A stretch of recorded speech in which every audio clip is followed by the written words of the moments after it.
नमस्कार बच्चों, मेरे YouTube channel bio booster doctor Suman Singh sir पर आपका बहुत बहुत स्वागत है।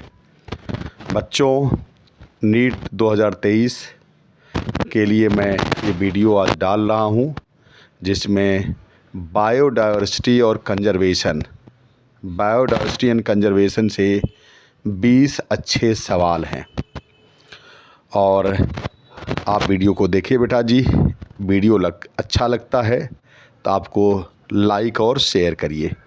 मेरे चैनल को सब्सक्राइब ज़रूर करें।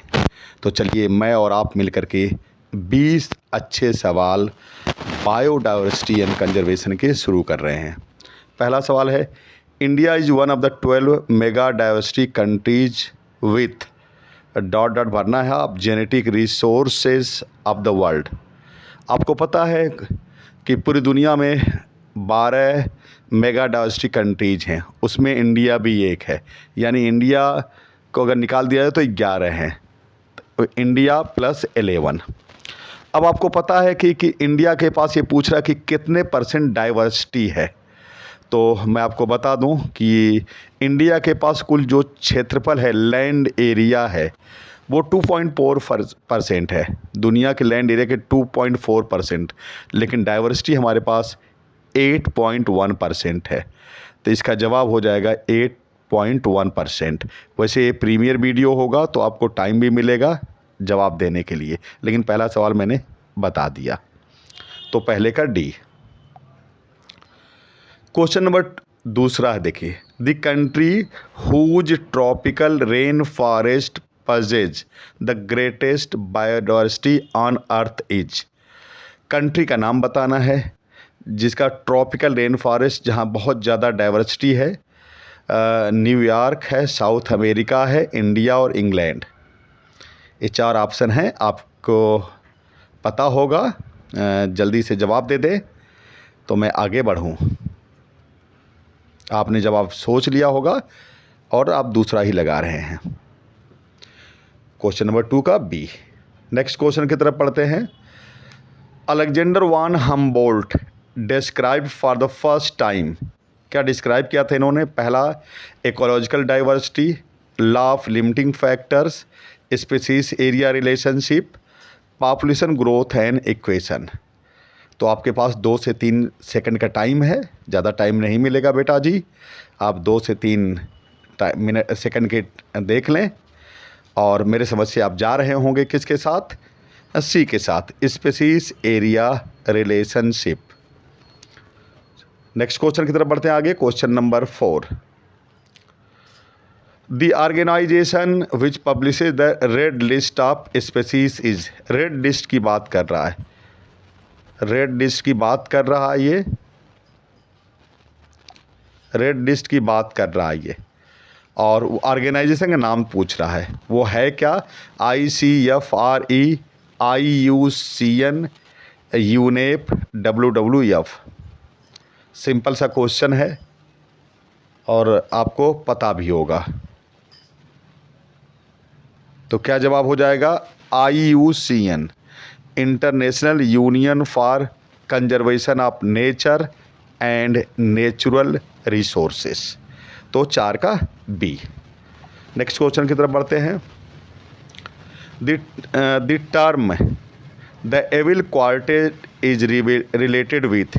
एविल क्वार्टेट क्या है? पहला दिख दिया है, 4 major causes of forest loss, 4 major causes of population explosion, 4 major causes of air pollution, 4 major causes of biodiversity losses. बहुत ही अच्छा सवाल है। एविल क्वार्टेट से एक सवाल आता ही बेटा जी है। इसमें आप आगे भी देखेंगे एविल क्वार्टेट से सवाल मिलेगा आपको। तो ये बहुत इंपॉर्टेंट, लगभग हर साल सवाल आ रहा है।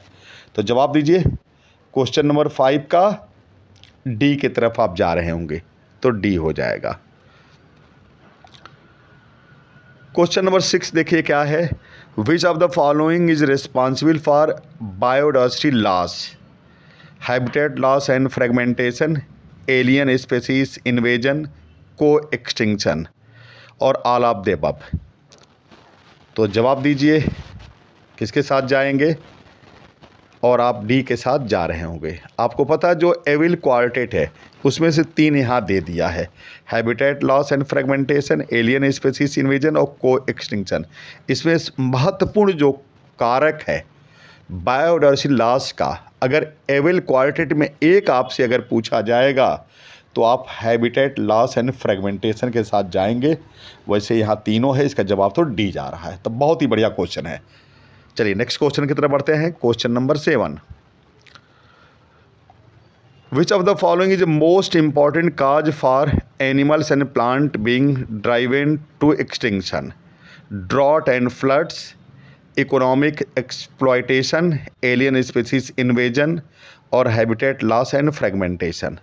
आपको पता है कि नीचे वाले जो 2 हैं ये एविल क्वार्टेट में आते हैं, और जैसा कि मैंने आपसे बताया था कि most important habitat loss and fragmentation होता है।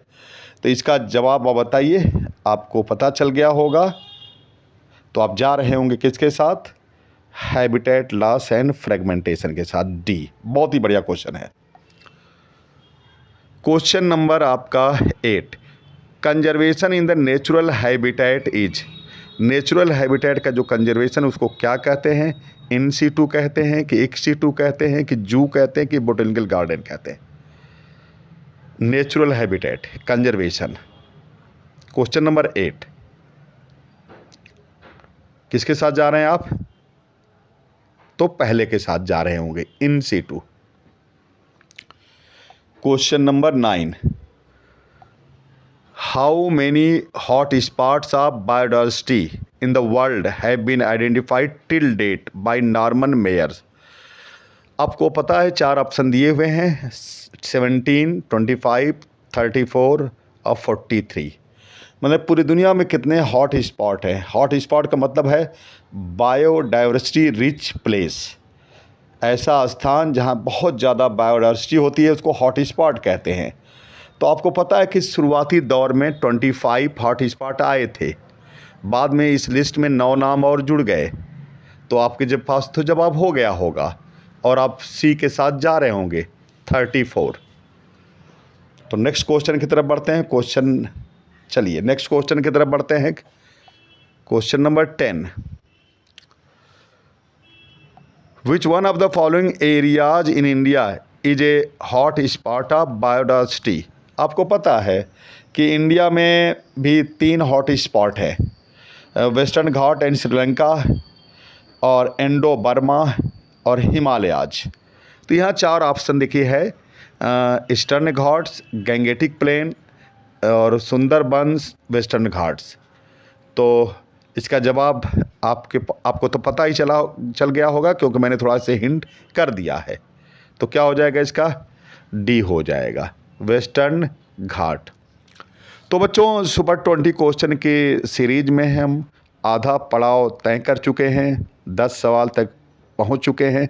मेरी आपसे विनती है कि मेरे channel bio booster doctor Suman Singh sir को आप ज़रूर सब्सक्राइब करें बेटा।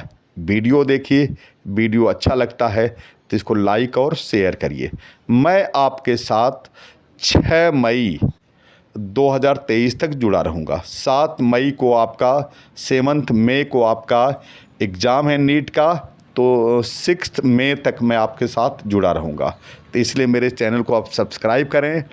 एनसीईआरटी बेस्ड पूरे क्वेश्चन लगभग सारे चैप्टर का मैं आपको अवेलेबल कराता रहूँगा बेटा जी। तो चैनल को सब्सक्राइब ज़रूर करें। चलिए अब नेक्स्ट क्वेश्चन की तरफ बढ़ते हैं, क्वेश्चन नंबर 11 की तरफ। In situ strategy include. आपको पता है इन सीटू का मतलब होता है ऑन साइट, एक्स सीटू का मतलब ऑफ साइट। ये पूछ रहा है कि इसमें इन सीटू में कौन कौन है। पहला दे दिया नेशनल पार्क, दूसरा दे दिया वाइल्ड लाइफ सेंचुरी, तीसरा दे दिया बायोस्फीयर रिजर्व, चौथा दे दिया सैकर्ड ग्रुप्स। कह रहा चूज द करेक्ट ऑप्शन। पहला और दूसरा होगा, दूसरा तीसरा चौथा होगा, पहला दूसरा और तीसरा होगा, पहला दूसरा तीसरा और चौथा होगा। तो आप बता दीजिए, 2 से 3 सेकंड का आपके पास है। तो देखिए मैं आपको थोड़ी मदद कर रहा हूँ। नेशनल पार्क तो है ही, वाइल्ड लाइफ सेंचुरी है ही, बायोस्फीयर रिजर्व है ही, सैकर्ड ग्रुप है ही। तो क्या हो जाएगा? डी वाला सही हो जाएगा। बहुत ही अच्छा सवाल है, इसको आप ज़रूर लिस्ट को याद रखिएगा कि ये चारों इन सीटू कंजर्वेशन में आते हैं। Question number 12, the number of national park biosphere. अब ये देखिए एंड को यहाँ लाइएगा,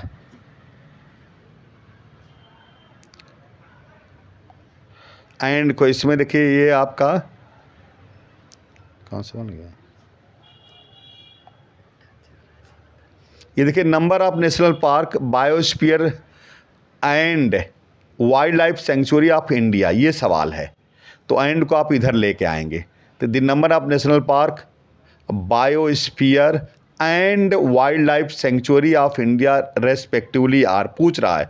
ये सवाल का कहने का मतलब है कि कुल इंडिया में कितने नेशनल पार्क हैं, कितने बायोस्फीयर रिजर्व हैं और कितने वाइल्ड लाइफ सेंचुरीज हैं इंडिया में।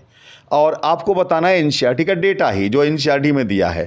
तो एनसीईआरटी के डेटा में जो है वो बता दीजिए। पहला ऑप्शन देखिए 90 14 और आपका 448 है, 90 14 448 158 62 10 58 412 10 96 412 10, ये 4 ऑप्शन आपके पास दिए हुए हैं।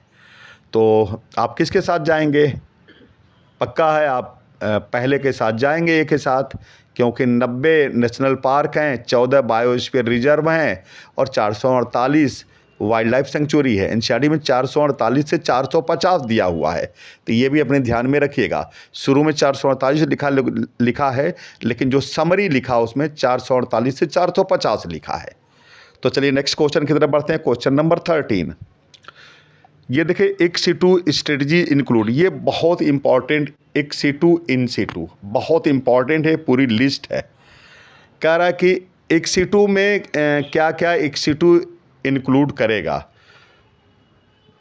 पहला जूलॉजिकल पार्क, दूसरा सीड पॉलन बैंक्स, तीसरा gene bank and tissue culture, चौथा है बोटेनिकल गार्डन।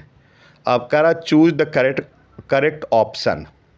पहले में देखिए ए में दे रहा 2 3 एंड 4, दूसरे में दे रहा 1 2 3, तीसरे में दे रहा 1 2 एंड 4, चौथे में दे रहा 1 2 3 4।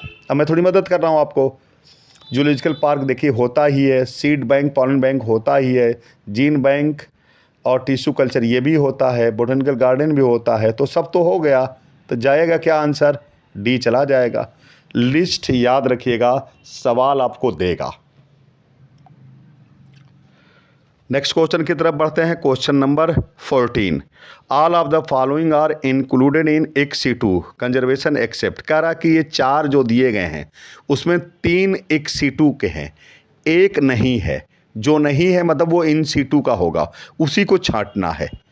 तो 3 किसके हैं? इन सिटू के, केवल एक को छोड़कर एक्सेप्ट। पहला क्या? Botanical garden, second group wild life safari park और सीड बैंक। सोच लीजिए जवाब, 2 से 3 सेकंड लीजिए आप। तो मैं आपको बता दे रहा हूँ, मदद कर रहा हूँ, आपके जवाब भी आ ही रहे हैं। बोटेनिकल गार्डन ये आपका पता है, एक C2 है। आपका वाइल्ड लाइफ सफारी पार्क एक C2 है, सीड बैंक एक C2 है। कौन नहीं है? वो नहीं है, उसी को बताना है। वो सेकंड ग्रुप बी। तो जवाब इसका क्या हो जाएगा? 14 का बी हो जाएगा। चलिए नेक्स्ट क्वेश्चन की तरफ बढ़ते हैं। What is common to lantana, इकॉर्डिया एंड अफ्रीकन कैटफिश?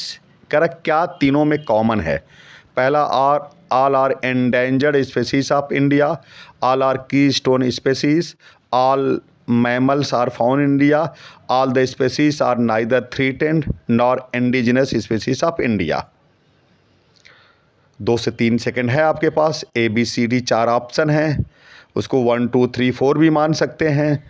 अब देख लीजिए, मैं बता, all are endangered species of India ये तो गलत है, all are keystone species गलत है, ऑल मैमल गलत है। तो 3 तो गलत हो गया, तो सही क्या होगा? डी हो जाएगा।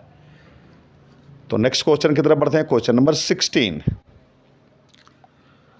The important levels of biodiversity are genetic biodiversity, species biodiversity, ecological biodiversity, all of these. Important levels of biodiversity पूछ रहा है आपसे, तो क्या होगा? देख लीजिए क्वेश्चन नंबर 16, 2 से 3 सेकेंड। जेनेटिक बायोडाइवर्सिटी आपको पता है, स्पेसीज भी है, इकोलॉजिकल भी है, तो जवाब क्या हो जाएगा? All of these. Next question, question 17, which one of the following statement is correct? मतलब यहाँ 4 स्टेटमेंट हैं, उसमें से 3 गलत है, एक सही होगा। करेक्ट को आपको करना है। Parthenium is an endemic species of our country. African catfish is not a threat to endogenous catfishes. Steller sea cow is an extinct animal. Lantana is popularly known as carrot grass. 2 से 3 second है आपके पास, आप देख लीजिए। चलिए मैं बताता हूँ आपको। पहला वाला तो आपका गलत है, दूसरा वाला गलत है, चौथा वाला गलत है, क्योंकि लैंटेना तो होता नहीं, वो पार्थेनियम को कैरेट ग्रास कहते हैं। तो सही क्या हो जाएगा इसमें? आपका हो जाएगा stellar sea cow is an extinct animal, तो सी वाला जाएगा। नेक्स्ट है, विच of the following forest is known the lungs of the planet earth? Lungs of the planet earth किस फॉरेस्ट को कहते हैं? Taiga forest, tundra forest, Amazon forest, rain forest of north east India. बताइए। तो इसका क्या हो जाएगा आपका? वो हो जाएगा सी, अमेजन फॉरेस्ट। इसको हम कहते हैं lungs of the planet earth, क्योंकि आपको पता कि अमेजन फॉरेस्ट वो 20% ऑक्सीजन प्रोड्यूस करता है। चलिए नेक्स्ट क्वेश्चन की तरफ बढ़ते हैं। Question number 19, the active chemical drug reserpine is obtain from. Reserpine क्या है? एक्टिव केमिकल ड्रग है, इसको आप अल्कलॉइड भी कह सकते हैं। ये पूछ रहा किससे प्राप्त होगा? ऑब्टेन फ्रॉम दतूरा से, कि राउल्फिया से, कि अट्रोपा से, कि पपावर से। क्वेश्चन नंबर 19, 2 से 3 सेकंड आपके पास है। तो चलिए किसके साथ जा रहे हैं आप? बी के साथ जाएंगे, राउल्फिया। तो सुपर 20 क्वेश्चन की सीरीज में आज आखिरी सवाल बेटा, क्वेश्चन नंबर 20 मैं लेके आ रहा हूँ। क्या सवाल देखिए, the historic convention on biological diversity held in Rio de Janeiro in 1992 is known as. क्या कहते थे उसको? CITES convention, the earth summit, G16 summit, MAB programme, man and biosphere programme. तो क्या कहेंगे इसको? जवाब देंगे आप। 2-3 सेकंड है आपके पास। तो इसका जवाब चला जाएगा द अर्थ समिट, बी। तो ये 20 क्वेश्चन अच्छे सवाल, 20 अच्छे सवाल बेटा बायोडाइवर्सिटी एंड कंजर्वेशन के। मुझे उम्मीद है कि मैं और प्रैक्टिस करवाऊंगा। 2 सवाल कम से कम इस चैप्टर से आते हैं, तो मैं आपको इतनी प्रैक्टिस करवा दूंगा कि आपके वो सवाल सही हो जाएंगे। तो बस मेरी आपसे विनती है कि मेरे चैनल को आप ज़रूर सब्सक्राइब करें और वीडियो देखें। वीडियो अच्छा लगता है तो लाइक एंड शेयर करें। Thank you.